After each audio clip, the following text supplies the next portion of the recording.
Hey guys, Ramsey here. Welcome to another video. Today we have a 4th of July special video. And I have to say I've missed you guys. It's been a couple days. I've been kicking back on my 4th of July holiday, spending some time with friends, so I stepped away from the channel for a couple days. I have missed you guys, and I have been thinking about a video to do. And this is actually the second annual 4th of July video because I did one last year. And last year we highlighted designers that were either American born. So, you know, for example, we talked about folks like Tom Ford, or that were, let's say, American, you know, companies. Even Carolina Herrera, who ended up setting up her company in America, was on the list last year. Pharrell Williams has a fragrance. You know, we talked about Halston, which we'll talk about some of these brands again, different fragrances from last year. And we also talked about fragrances that had the spirit of independence in them. Or let's say fragrances that, you know, reminded of the spirit of the 4th of July, of independence and, you know, doing your own thing. And so we'll have some of these in the list as well. So this list is basically just a fun way on a holiday, you know, to take the 4th of July, which is really about America's independence. And, you know, can be a heavy topic if you really sit and think about it, because, you know, we're sitting in an age where,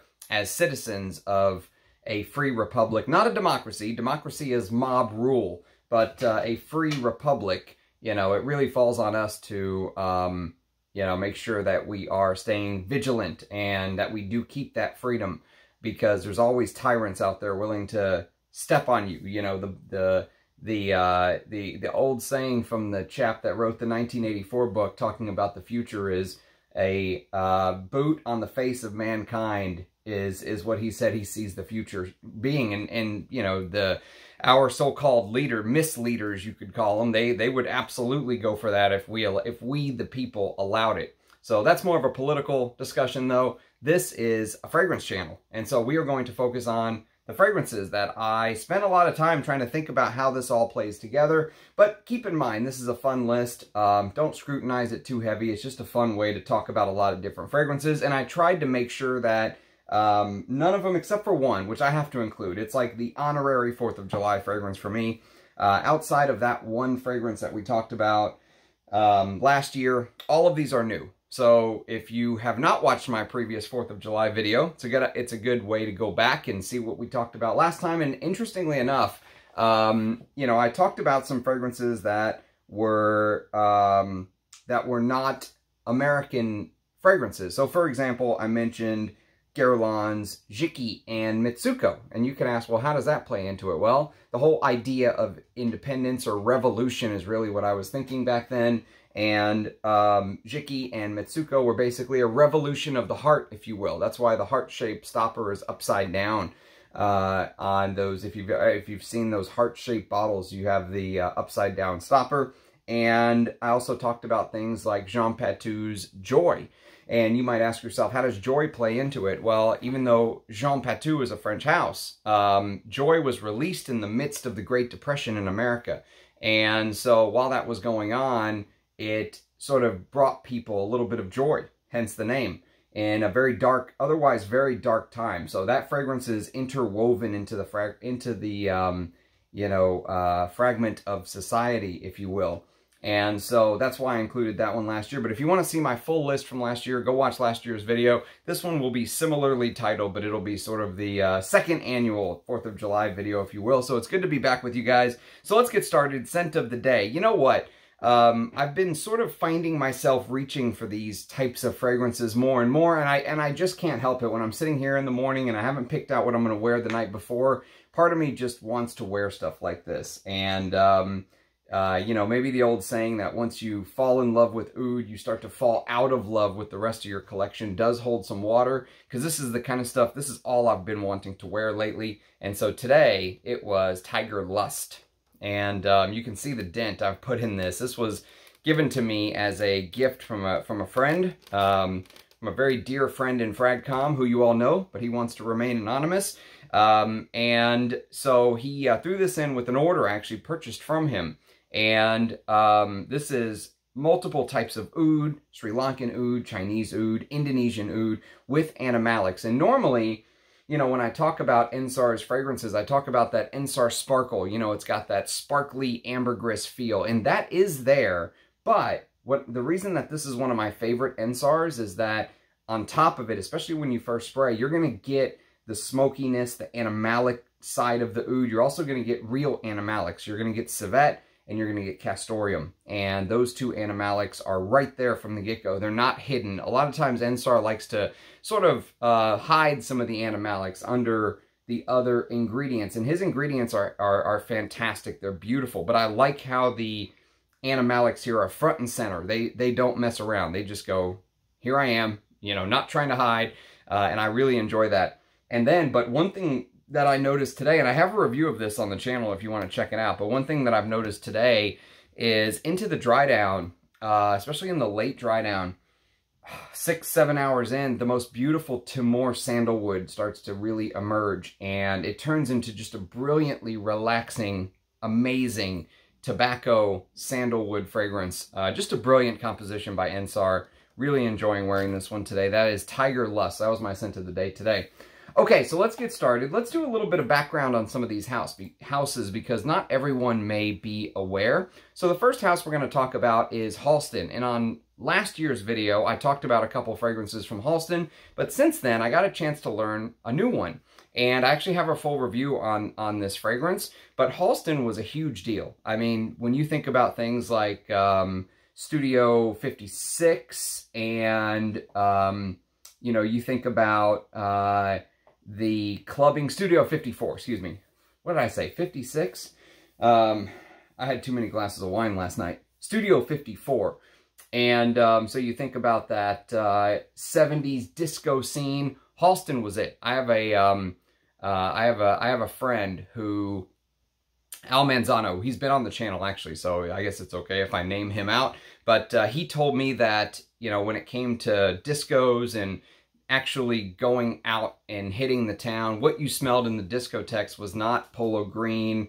It was not, you know, something like Chanel Antaeus or anything like that. People were wearing Halston fragrances. They were wearing Z14 and stuff like that. You smelled a lot of that in the clubs. But Roy Halston Frowick was born in 1932 in Des Moines, Iowa. So you're not going to get much more, you know, American than that. Shout out to Rachel for being a fellow Iowa resident. And I think his background was maybe of Norwegian descent, but I think he was maybe second generation American. And so his grandmother started creating hats and stuff like that. And so if you know, there's a great documentary on Roy Halston Frowick, by the way. If you want to see how the House of Halston really came about and some of his backstory, I'd recommend that documentary. But he really rose to fame when he started creating these pillbox hats that Jackie Kennedy used to wear. You remember how glamorous she is. One of the most beautiful first ladies of all time. And Halston was famous for creating her hats, and it really, especially at the inauguration of JFK, she was wearing a Halston hat, and that just, you know, he rocketed into the stratosphere as far as stardom goes once that happened. But this is a fragrance that sits on the sideline to me. It's a fragrance that doesn't get anywhere near as much love as something like C14 or 112 or Catalyst or something like that. This is a fragrance that came out in 1987, and it's now discontinued. But it is called Halston Limited. And if there's another fragrance that I think this sort of plays in the same sandbox with, if you want to know what that is, go check out my review of Halston Limited. But I do have to give a special thank you to Frank. So he goes by Scooby Dooby. You'll see him in the comments. He actually sent me this mini, and Jonathan, my good friend Jonathan 1970, if you're not subscribed to his channel, I would highly encourage it. He has an amazing collection. He's a vintage frag head, just like me and Rich Mitch. We've done streams together, but I would go subscribe to his channel if you can. He was talking today that he likes buying these little minis to sample. Instead of buying like a 1 or a 2 mil, you know, little dabber or something, he'll just try to find one of these minis, especially if it's a vintage fragrance where they made, this is how they used to give samples out back in the day, and it would be a little mini of the actual bottle. I miss those days. And it came with a little booklet, which some people make fun of, but I like the little booklet, damn it. So let's see what this one says. Halston Limited. Look, it's got the copyright stuff back there. And this is, you are among the privileged few to experience the newest men's fragrance to follow the award-winning success of Halston Z14 and 112. Get ready to release the rare refinement of Halston Limited for the man of unlimited potential. For the man of unlimited potential. As a man, I don't feel like anything's marketed towards me anymore. I feel like everything is unisex or, you know, that kind of thing. I like, you know, for the man of unlimited potential. That's why one of the reasons I love vintage perfume. It's not just the fragrance, it's the time. This is a time machine for me. Goes back to 1987, this one was created, and I don't know who the perfumer is, but I can tell you that what I liked about this fragrance is the fact that it has a spicy animalic quality to it with a little bit of this ambery, cistus labdanum, leathery dry down. Definitely full bottle worthy. Will I get a full bottle with my collection? Probably not. I'll probably just enjoy this and let it go. But I can tell you that this is an unsung hero in the Halston repertoire, in the lineup of Halston fragrances. So that is Halston Limited from 1987. And one more thing about Halston before we move on.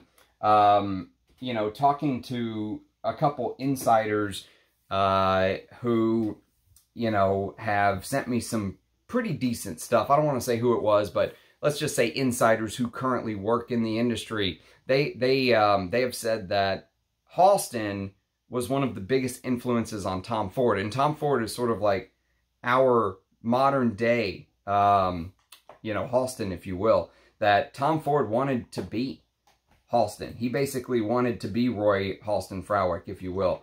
And, you know, he idolized him. Some of his fragrances were, if you've smelled things like Italian Cypress or Beau de Jour, or, you know, these type of fragrances that have a little bit of a throwback to the past, many of them are inspired by things like Z14 or stuff like that. It was a huge influence on Tom Ford. I think I heard that he even bought his old house. Tom Ford even bought Halston's old house.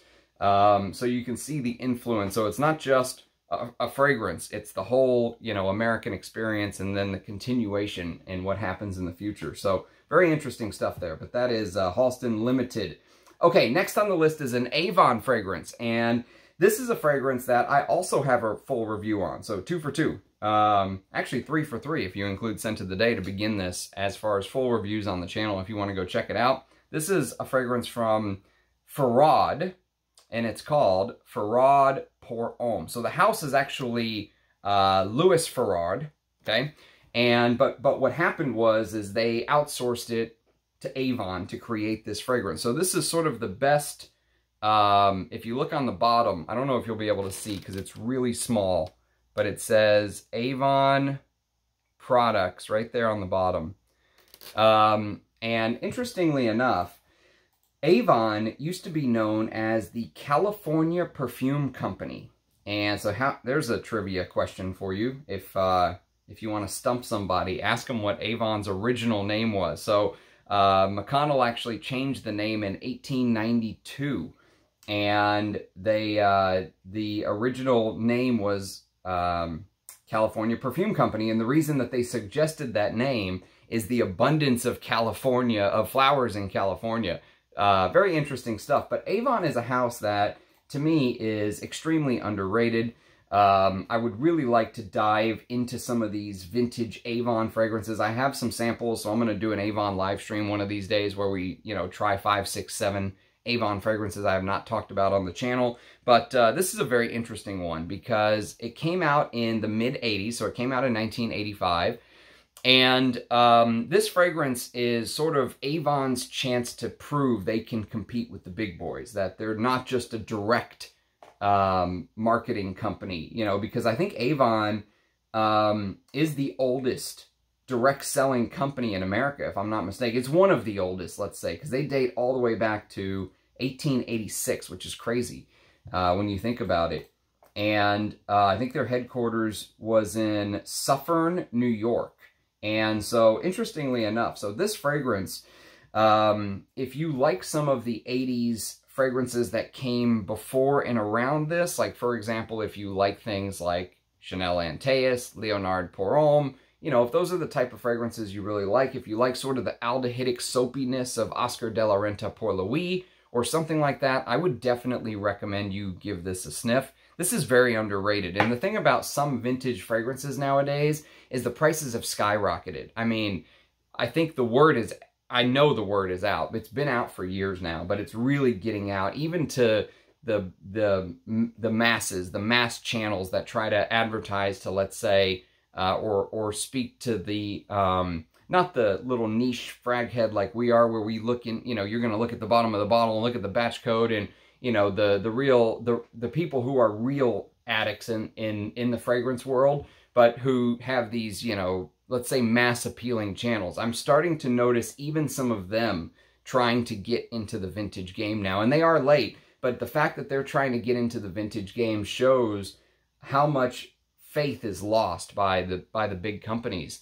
You know, people are tired of just flanker A, flanker B, flanker C, flush everything down, discontinue everything, and then start again with something that basically smells the same, and it's all, you know, 50, 100% higher price than it was 5 or 10 years ago. And I mean, people are just tired of it. So they're starting to go back in time, and they're starting to look for stuff, and the prices on these vintages are going through the roof, as if you need me to tell you that.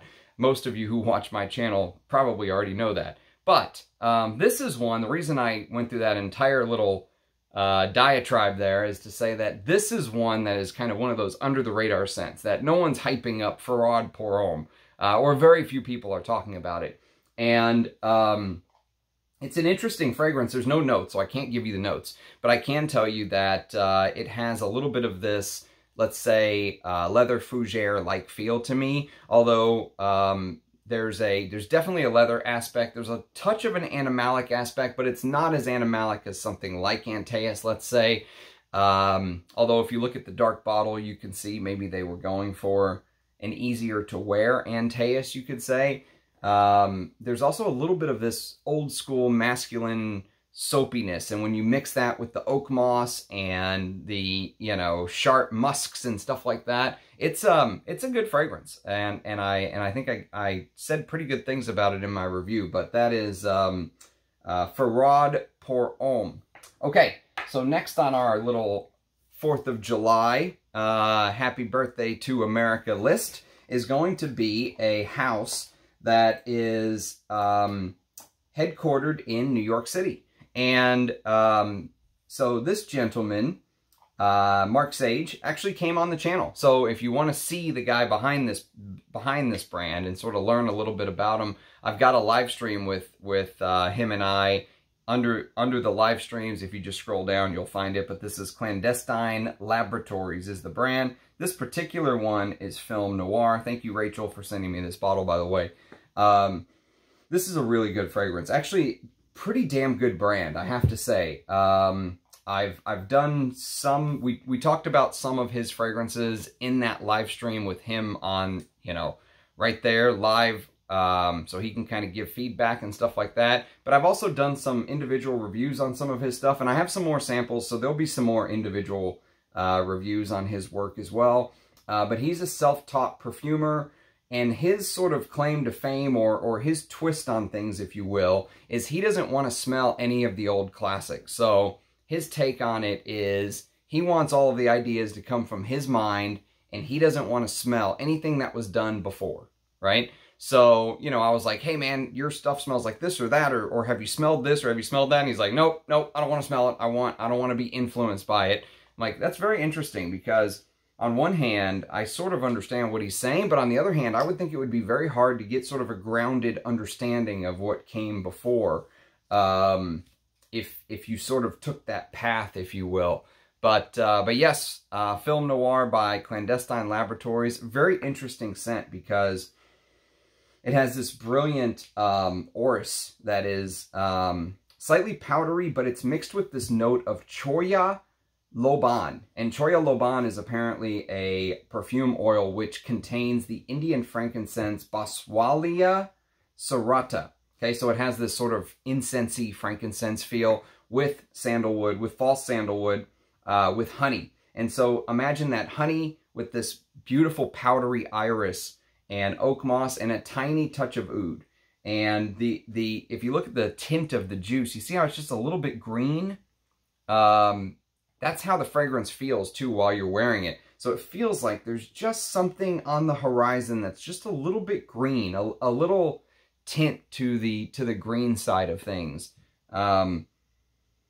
Very interesting fragrance, very interesting house, and perfect for this little list because as just a self-taught perfumer who's just an entrepreneurial guy doing it on his own, this is good stuff. So that is Film Noir by Clandestine Laboratories. Okay, next on our Happy Birthday America list is going to be an Estee Lauder fragrance. And this is a house that I really like. And they were a house that made my 4th of July list last year as well. But last year we talked about things like Knowing and Lauder for Men. And for the summer, especially for 4th of July, some of those fragrances some people may consider to be a little bit heavy. The solution by Estee Lauder was this. And this is Metropolis. So Metropolis came out in 1987, if I'm not mistaken. I think this is a late 80s bottle. Someone did the batch code thing and told me, but I don't really care. Late 80s, early 90s, it doesn't matter. If you can get your hands on this, I would say go for it. I think Estee Lauder was a beautiful woman. She was a fantastic business woman. She had some great quotes. She says, "I never dreamed about success. I worked for it." How's that for a, you know, America, what was that movie? America World Police, where they just all walk around going, hell yeah. How's that for an American quote, though? I worked for it. Pull yourself up by your bootstraps, right? And, but I really do admire her as a woman, as a businesswoman. She, you know, started her business small. I don't think anyone really gave her, you know, she had her rivals. Helena Rubinstein, I think, was a big rival of hers. But whenever she met Joseph Lauter, his name was Lauter, L-A-U-T-E-R. So apparently whenever his family moved from Austria to the United States, there was like a misspelling that apparently that used to happen all the time at Ellis Island. Whenever you would come into Ellis Island, they would say, "What's your name?" You would say it. The person would just write it however they thought they heard you say it, and that would be it. And so they corrected it to the proper way, which was Lauder. And then that's, of course, where the Estee Lauder company name ended up coming from. But apparently her very first major order was a big order from Saks Fifth Avenue in 1946 for $800 for the whole order. And that was like a huge deal back then. So, another wonderful quote from her was, "Never underestimate any woman's desire for beauty." That's a fantastic quote as well. So this was a flop. Metropolis was a huge commercial failure, apparently. It was the right fragrance at the wrong time, as Rich Mitch said, and he's spot on. You know, the advertising, I think, showed this as, yeah, like the top of a building. It would show, you know, a skyscraper building, and this would be like on the top of it, Metropolis. And I think the face of the advertising campaign, according to Parfumo, was American actor Bruce Boxleitner. I think there was another, I think there was a woman who advertised it as well. And I don't remember if they paid her a lot of money and it ended up being like she only had to make like 5 appearances, or if maybe she was in a scandal, or I don't know what happened with the scent. But I will tell you this, that this is, it does have some similarities with Lauder for Men, but imagine like a sport flanker of Lauder for Men, because this has this extra freshness to it. There's a little bit of pepperiness, take that back. Peppermintiness, not pepper, but peppermintiness mixed with the lavender and the vintage carnation, the old school carnation, the geranium, the clary sage, the amber, the patchouli, vetiver, leather, and musk into the dry down. But what is interesting about this is that it really feels like this scent has a brilliant note of ambergris. I don't know if it's real. I don't know if they used real ambergris in this in '87, or if this is just some sort of an ambergris accord that they created, the perfumer created. But this is beautiful for the heat. For 4th of July, going to watch fireworks, this could be like the scent of 4th of July. Great stuff is Metropolis. But, you know, if you're someone who isn't into the fresher, there is a green side, there's that fougere side. What you'll notice is evidently missing from the note listing that I get a lot of, especially in the opening of Lauder for Men, is galbanum. So that galbanum note is actually not listed here, although I still get a little bit of it. But if it's there, I think it's really toned down. You know, it really focuses more on the freshness. Remember, this was just 1 year behind things like New West and stuff like that. And that's probably why it flopped, is there was this major trend change in the late 80s. But anyways, looking back as a vintage lover, Metropolis is definitely one to try to target as a collector.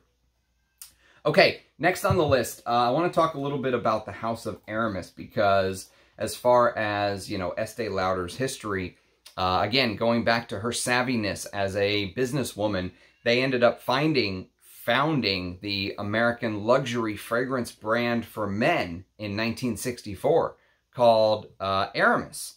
And this was actually the very first fragrance they put out. It was Aramis Aramis. And it came out in 1964. Bernard Chant was the perfumer for most of the early Aramis fragrances, let's say. And so this is a proper, spicy, leathery chypre, and he did those amazing. So there's aldehydes, there's cumin, there's spices, there's artemisia. It's slightly animalic and mossy, and it's just fantastic.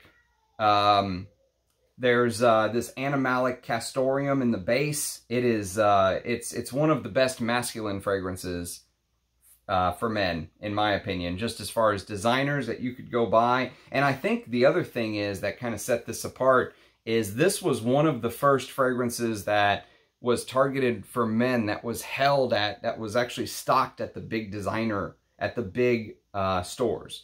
You know, so you could go to like a Saks or something like that and buy this. And I think before that, I don't think they really carried men's targeted fragrances like that.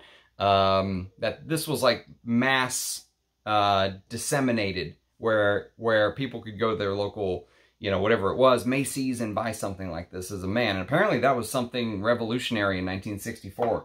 But yeah, Aramis Aramis, Bernard Chant's work, definitely worth checking out. There's other Aramises, obviously, you could put on the list, highlighting American business success stories. Aramis 900 came out in '73, and this focuses on, it keeps that chypre construction that he loved using, but it focuses on this brilliant nose. I can't talk today. Brilliant rose. You'll have to use your nose to smell it, but brilliant rose note.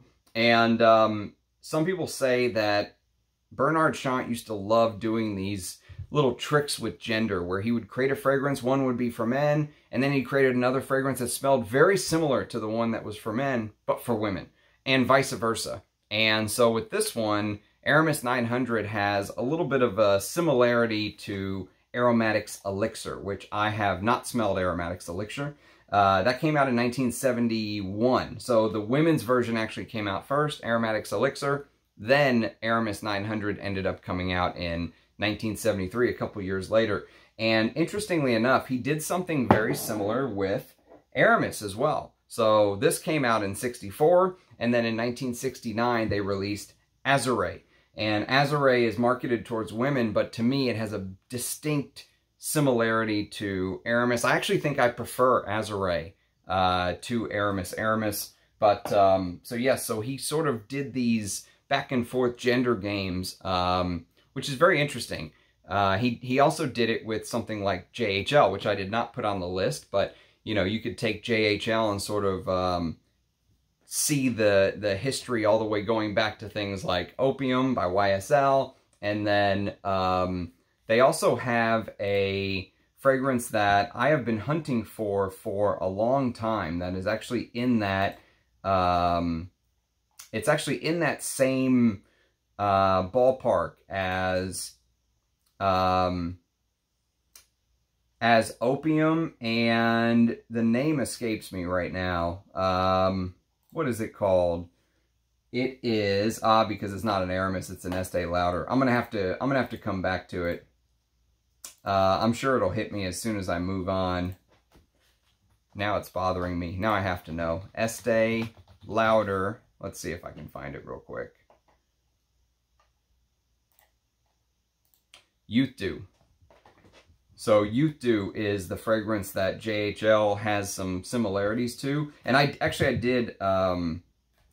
did mention Youth Dew in last 4th of July's video. So he's a very interesting perfumer. I think he's a genius. I actually have a perfumer's portfolio video on Bernard Shaw if you want to kind of get a focus, get a spotlight on his work, if you will. And so yes, Estee Lauder in the Aramis line is definitely something to look into. She passed away in 2004, so she was born in 1906. So hell of a full life. Hell of a full life.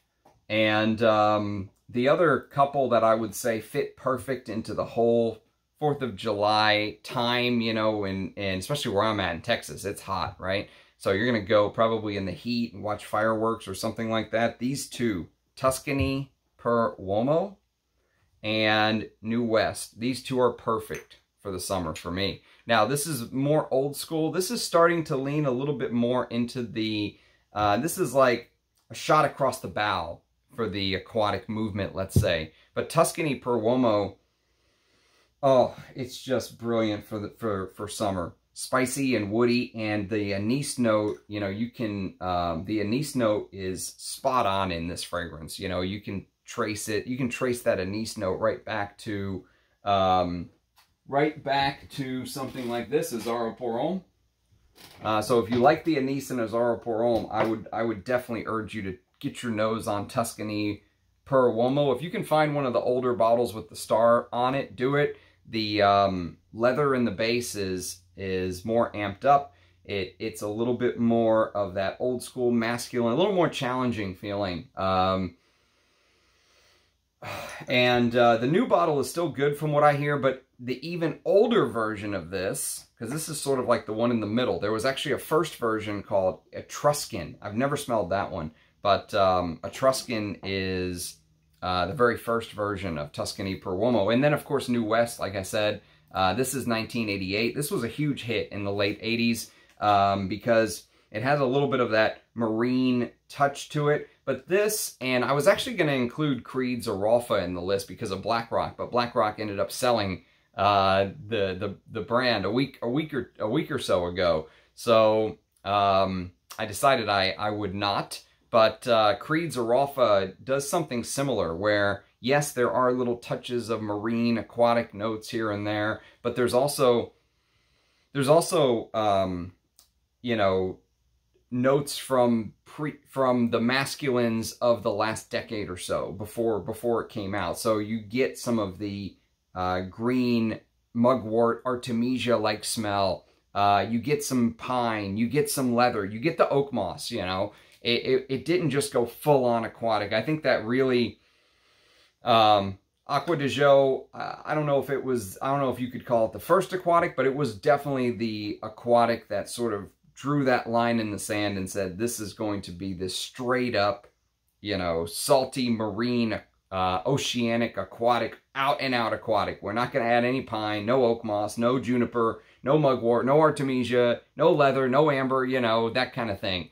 And it really focused on that, what would you call it? CK1, Aqua de Jo vibe. But the aquatics before that, like Creed's Aralfa or like New West, I actually like the way these are done. If I was forced to wear an aquatic, this is the way that I would do it. So yes, those are two fragrances to highlight from Aramis for the 4th of July as well. Okay, so let's move on to a new house because I want to introduce this house too. I actually am hoping to have him on the channel one day, but his name is Sean Maher, M-A-H-E-R, and his brand is actually Maher Olfactive. So you can see the M there. And so Maher Olfactive is so this guy is, so he is a perfumer in St. Louis. So he's these are handmade in St. Louis, he says, and he's a smaller, you know, I guess indie type brand. His fragrances are very reasonably priced. I've seen them anywhere between like 100 to 160, 180 bucks, give or take, depending on the fragrance. Each one's different. I think he was an Art and Olfactory Award finalist. I don't think he's won one, but I think he was a finalist. I think his sample set's like 50 bucks for the full permanent line. And then he has, you know, these sort of one-offs that come and go out of the line. I think he did like an oud like that where it was very limited. But from what I've smelled from his work, he's an interesting chap. I definitely want to get to know more about him, and you know, it seems like he uses pretty high quality ingredients, but this fragrance is chocked full of synthetic smelling ingredients. There's clearwood, there's globanone, there's hedione, there is alpha-pinene, alpha-ionone, ethyl vanillin, cephalus, hedione, isoe super, pyrrolone, sylvamber, tresolide. So it's just, it smells, you know, if you've sort of smelled the way that Geranium Pour Monsieur sort of has that isoe super, what would you say the synthetics are in Geranium Pour Monsieur? You know, there's a little bit of that minty freshness, but it's sort of contrasted with this synthetic freshness. Now, it smells fantastic. I love Geranium Pour Monsieur, but it definitely does not smell like the most natural smelling fragrance. That's sort of how Waking Dream smells to me. But the difference with Waking Dream is that Sean Maher tries to sort of go more into this irisy, Mysore sandalwood type smell, which sort of gives this, his idea was that you're sort of in between being asleep and being awake, Waking Dream, right? And so there is the softness of the you know, Mysore sandalwood has this sort of musky, milky, smooth, relaxing feel to it. I don't know if it's real Mysore or if he's just, you know, saying it sort of smells like a Mysore note, which some houses will do nowadays. Ambroxan.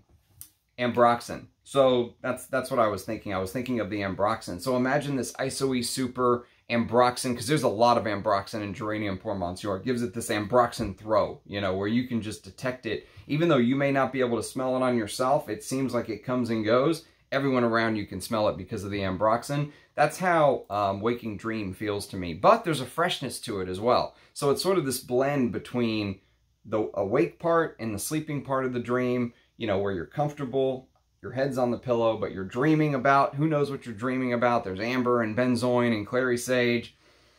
Good fragrance. I like it. I don't think I would have bought this. This was actually sent to me by Rachel. I sent her some samples, and she sent me this and Vetiver Extraordinaire. See what happens when I don't do a video for a couple days? Like, I can't remember any of the damn fragrance names. Okay, so next on the 4th of July list. Now, this is a fragrance that was made for Ramsey's 4th of July list, because this is a Charles of the Ritz fragrance created, and it's called Carrington. And if you know the backstory of this fragrance, you know instantly this fits perfectly on this list. So the whole idea is that the Carrington fragrance line was released in 1984, and there were two fragrances. There was Crystal, Forever Crystal, which was the women's version, and Carrington, which was the men's version. And it was created to celebrate the love that lives forever is the slogan. Created to celebrate the love that lives forever between these two popular soap opera stars and the TV soap dynasty. If you ever watched that in the 1980s, as American can get. So John Forsythe and Linda Evans were the two stars, And this fragrance was basically piggybacking on the success of that show, because they were rich in the show. People wanted to get a little taste of that, right? And the fragrance, I think, was very reasonably priced. I heard it was like 10 or 15 bucks or something back then for a bottle. And to be honest, I didn't pay much more than that in 2023 when I bought this. But I can tell you that this is a damn good fragrance. Charles of the Ritz did a great job with this. It's an amber fougere, but I do love amber fougere, so I have to put that out there. But it's an amber fougere, and it's lavender, anise, bergamot, amalfi, lemon, basil, ylang ylang, carnation, jasmine, geranium, Virginia cedar, patchouli, vetiver, heliotrope, musk, amber, vanilla, oak moss, and tonka bean. And so here's the thing, though. The vanilla on this really comes to the forefront. And so, you know, you're going to smell sort of the thickness of the heliotrope, how it has that sort of, you know, spongy, like you just bit into a, you know, a mold for the dentist or something, and it has that sort of, that Play-Doh-like feel. But the vanilla also really comes forward, but when you mix it with the lavender, it's a beautiful, I love this fragrance. I think it's I got this from, shout out to Sense of South Jersey. Keelan sold me this, and I really, really like it. And he gave me a very fair price, because we didn't know whether it was the aftershave or the EDT. So he's like, whatever, I'll just, you know, you can have it for 25 bucks or something. So very, very kind of him. But yes, that is as American can be. Okay, next on the list is going to be a Kenneth Cole fragrance. And this is a fragrance I don't talk about very often, but Kenneth Cole, the story of Kenneth Cole, is perfect for this whole independence, you know, 4th of July America theme, because his story, he was basically born to his father. He was born into a Jewish family. His father was Charles Cole, who owned El Greco Shoe Manufacturing Company. And so, interestingly enough, his story, the way that he got started is he got started as Kenneth Cole Productions, right? And the reason he got started as Kenneth Cole Productions is that he wanted to preview his line of shoes at the New York Shoe Expo at the New York Hilton. But he was unable to afford the purchase of a hotel room or any showroom to display his items, right? So he inquired about parking a trailer or 2 blocks or so from the hotel. And they discovered that, he basically discovered at the time that permits for the trailers were only granted to utility and production companies, okay? So, what did he do? He changed the name from Kenneth Cole Inc. to Kenneth Cole Productions, and applied for a permit to film a full-length film called The Birth of a Shoe Company. In 2.5 days, Kenneth Cole Productions sold 40,000 pairs of shoes while chronicling the beginning of his company on film and the birth of a shoe company. Brilliant. But that is if there's a will, there's a way, and the whole American, you know, small business, let's say, well, he didn't turn out to stay a small business, but he was at the time, if he couldn't afford, you know, a room or a showroom to display his items. But what a story he has. And so this is Kenneth Cole Black. So Kenneth Cole Black is a designer. And it's, believe it or not, it's still available. I think Parlux is the one that makes this. Is it Parlux? Yes, it is. It's Parlux. They do a lot of the cheaper, you know, stuff. And this is a cheaper designer. It's a fresh, citrusy type style. So think of something like, what would this be like? I don't have very much that's like this in my collection. Maybe like Tom Ford for Men. That's actually a good, maybe Tom Ford for Men, but even more designer. I think Tom Ford for Men uses a lot higher quality ingredients. This is like a drugstore version of Tom Ford for Men, but it's pretty good. It's not, I mean, for what it is, it's good. And it's made by Harry Fremont. I actually really like Harry Fremont and his work. But if you go in with any expectations higher than, you know, let's say here, you'll probably be disappointed, because it just does have this very generic woody freshness about it. There's some cedar and mandarin orange and basil, water mint, ginger, lotus, but there are some interesting notes in here. Water mint, lotus, those are not notes you see every day in just, you know, designers. I got this 15 ml bottle for 10 bucks. $9.99 is what I paid for that. That's fair. If you can get 15 mils or 20 mils or whatever it is for 10 bucks, go for it. But I wouldn't, you know, as a frag head, you may not find that too interesting, but I thought this would be a perfect video to highlight the that fragrance, since it doesn't get very much talk on my channel. Okay, so we talked about Tom Ford, and to be honest, I just did a Tom Ford top 10. So if you want to really hear about Tom Ford's, you know, rise to fame and some of the fragrances he influenced, go watch that Tom Ford video. But basically, he was obviously a fashion designer. He just recently sold his brand to Estee Lauder for over $2 billion. It was like $2.2 billion. He was the creative director at Gucci and YSL. And so if you want to learn more, go watch the video. But there were some Tom Fords that I did not have or that got left out whenever we did the video last year. So celebrate America's birthday. Let's talk about some Tom Fords that we did not talk about last time. So this is, to begin with, Amber Absolute. So Amber Absolute is very quickly becoming my favorite amber. One of my favorite ambers. I'm not going to say it's my favorite, but it's definitely up there. Serge Lutens Ombre. I can't remember any of the names. I'm gone for 2 days. I can't remember any of the damn names. Ombre Sultan is actually my favorite amber.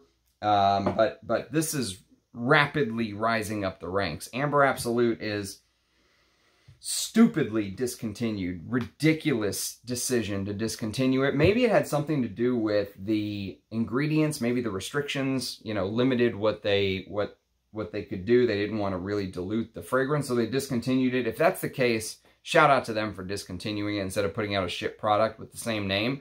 But, you know, because Sahara Noir is also discontinued. And both Sahara Noir and this have this, I love the way the labdanum and the amber, you know, and the vanilla and everything just sort of plays together here.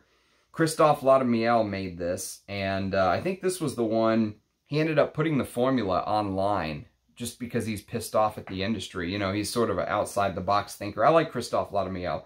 But he put the formula online, and it was like $2.78 or something to make this. Now, of course, that doesn't count bottle and marketing and all that stuff and shipping and packaging. It was just the juice, but $2.78, and they're selling it for $300.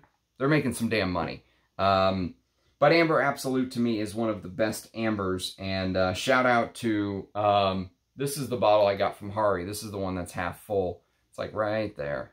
But also Armando found me a bottle, so shout out to two of my perfume god people. And then also we have Plum Japonais, which I just wore about a week or so ago. It was my scent of the day recently. And Plum Japonais is okay. It's not, since it's discontinued, I feel like instantly these discontinued fragrances, they get this, you know, almost this Mount Rushmore status because it's discontinued. So all of a sudden everyone loves it. And go watch my ranking to see where I put this, but it was not near the top. It was actually closer to the bottom. But I still like it. That being said, I still think it's a good fragrance. Fruity and spicy, and obviously it's got this plum, but it's plum liqueur. And someone called it a little bit boring, though, in a comment, and I think they might be right. It is a little bit boring, but I still enjoy it. There's some Immortelle and Japanese camellia flower, Sawara cypress, vanilla absolute. There's an ume note, but don't buy into the hype and pay, you know, huge money for Plum Japonais. And then Ombre Leather 18. Now, I've never smelled the original Ombre Leather from 2016 in the private blend. Rumor is whenever they put these in the signature line, reformulation happens to save money. So everyone says the private blend version is better, but I've never smelled that one. I've only smelled this one. All I can say, this is a 2018 bottle, and all I can say is that this is a damn good fragrance. It's, I think of it like a baby brother to Tuscan Leather, which I much prefer Tuscan Leather. Go see how high on my top 10 Tom Ford video Tuscan Leather was.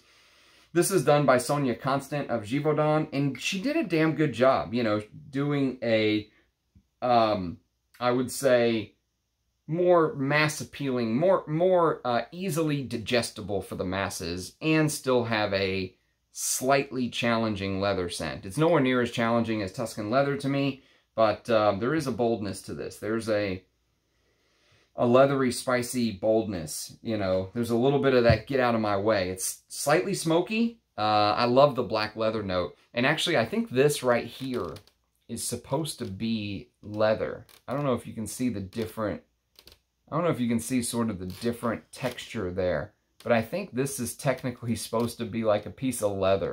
But think about this black leather right here with this saffron from Tuscan leather. But it doesn't have that, you know, stale cigarette smoke like Tuscan leather, but it's still good. Okay, so these last couple are going to go a little away from the plot of American. So far, we've only focused on American designers. Now we're going to talk about some fragrances that are thrown in here just because. Hell, we're talking about the 4th of July, talking about American independence, and so we're going to go a little off the beaten path here. The first one that's getting thrown in here because I said what the hell is New York Intense. How can you have New York Intense and not feature it in a Happy Birthday America video? So New York Intense.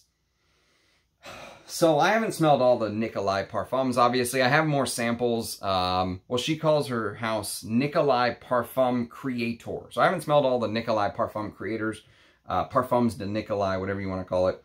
But I do have some samples, so I will talk some more about it. But from what I've smelled, this is her best work. New York Intense is a stunner. It's a modern classic, if you want to put it that way. If you like things like Bois de Portugal, if you like Lalique Pour Homme, the one with the lion's head on it, those type of fragrances.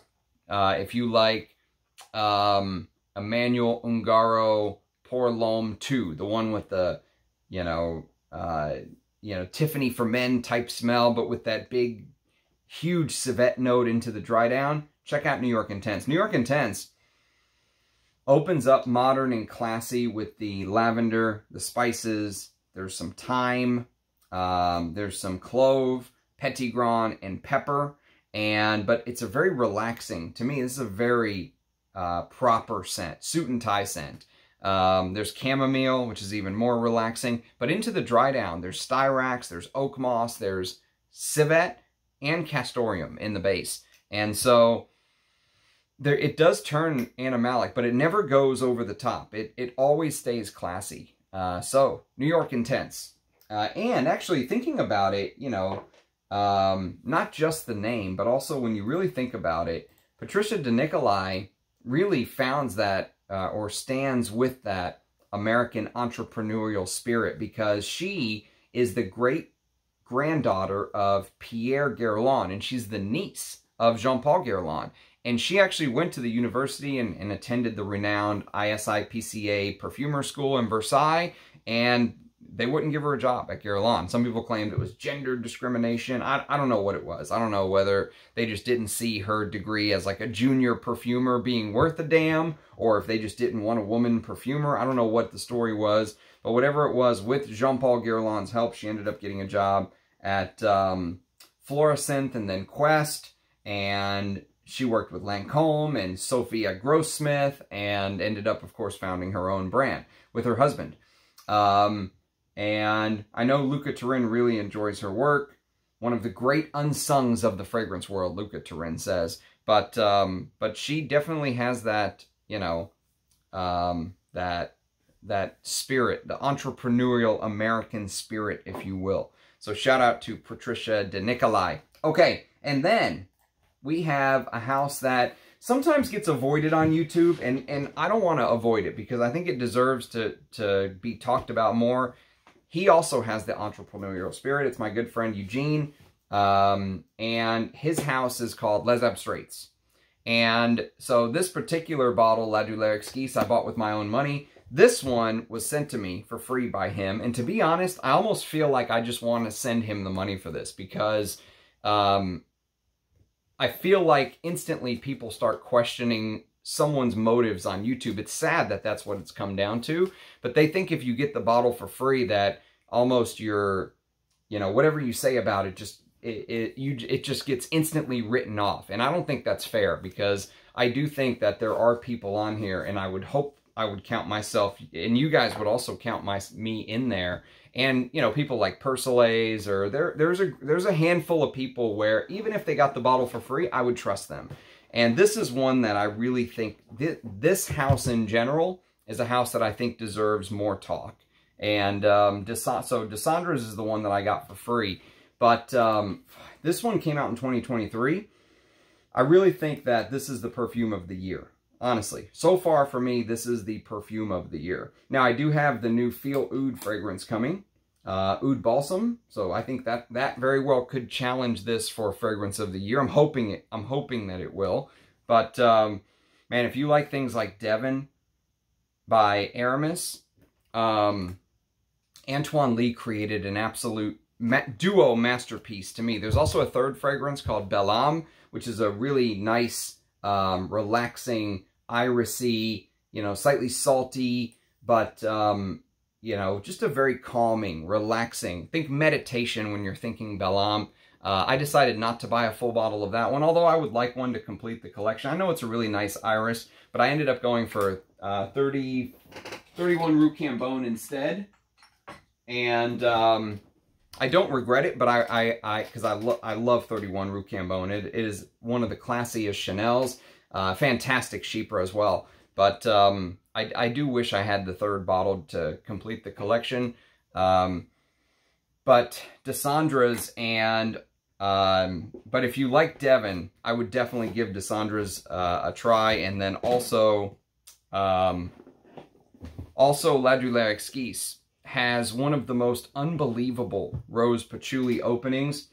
Reminded me of Amouage Imitation Man, actually, right out of the nozzle. And so there's Bulgarian Rose Absolute, Iris Palladia, Clove, Cumin, and then, but that Castoreum Absolute mixed with the resins, the Apopanax and Myrrh.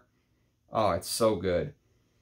Unbelievably good. And some people say some people like Parfumo make a comparison to Antaeus, which is my favorite fragrance of all time.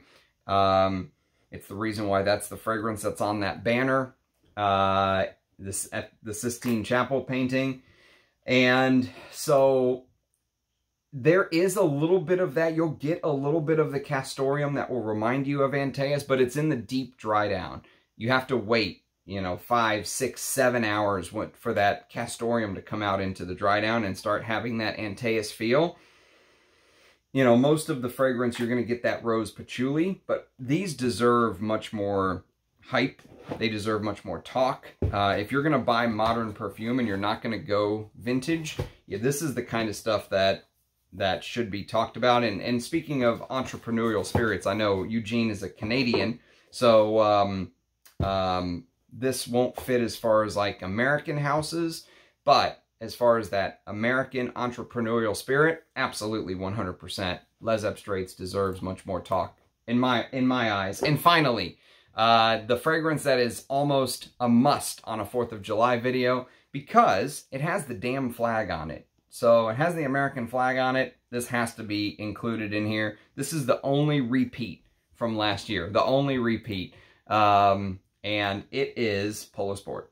And actually, Polo Sport is, for me, Polo Sport is the smell of high school. You know, this was sort of that group of fragrances that came out, and it was a response to the aquatics, the aquatic wave that really started to hit in the mid-90s and just washed everything away. And it just felt like everybody just wanted to be a part of it. Everyone was jumping on that bandwagon. This was 1994, right? So by then, everyone knew. The Calone was in, the aquatics were in, but this is the smell of high school. But these old Cosmere bottles with the metal atomizer instead of the plastic blue one, and you can also tell by looking on the bottom and looking for the Cosmere. Harry Fremont, again, great perfumer. He made these two. He made the list a couple times today. I think this is the better of the two fragrances, but he's a good perfumer. He also did Michael by Michael Kors. That could be on the list as well, Michael Kors. But this is one of those aquatics that, that still, even though you could tell that this is really designed to capture that fresh aquatic, you know, let's say, subsection of the market, there's still a lot going on here because there's mint, there's tarragon, there's neroli, there's seagrass, there's cyclamen, geranium, jasmine, rose, rosewood, ginger, amber, guyakwood, sandalwood, cedar, and musk. Hell of a note listing for just an aquatic. So, you know, I would much rather wear something like this rather than Aqua de Jo.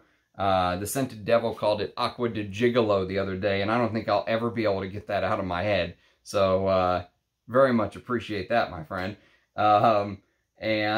But yes, so this is the obligatory Polo Sport. It must be on the 4th of July video. So let me know what you think, either the American designers or the designers that, let's say, capture that American entrepreneurial spirit. Let me know what you think of the video. So this is a part 2. I tried to keep it fresh and different, but I do want to wish everyone a happy 4th of July. If you're going to watch fireworks, be safe. Leave a comment below. I love seeing your faces below. Enjoy your vacation and time with family. Cheers, and I'll catch you next time. Bye-bye.